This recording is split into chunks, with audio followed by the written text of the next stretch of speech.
City of Macon-Bibb County seen a lot of growth since voters approved the county's latest SPLOST improvements to the city auditorium, purchasing land for the East Bank development, road repaving, all among the projects that have been highlighted. Now that the county is nearing its collections cap, it's about time for a new SPLOST. Anthony Montalto explains when voters could get to decide on that new Macon-Bibb County shopping list.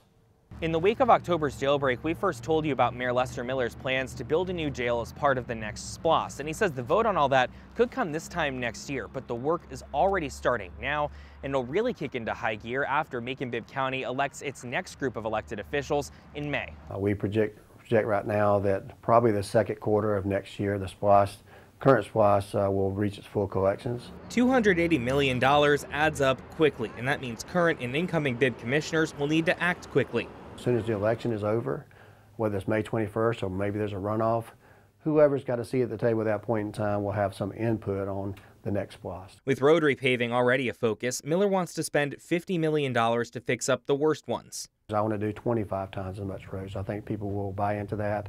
There's no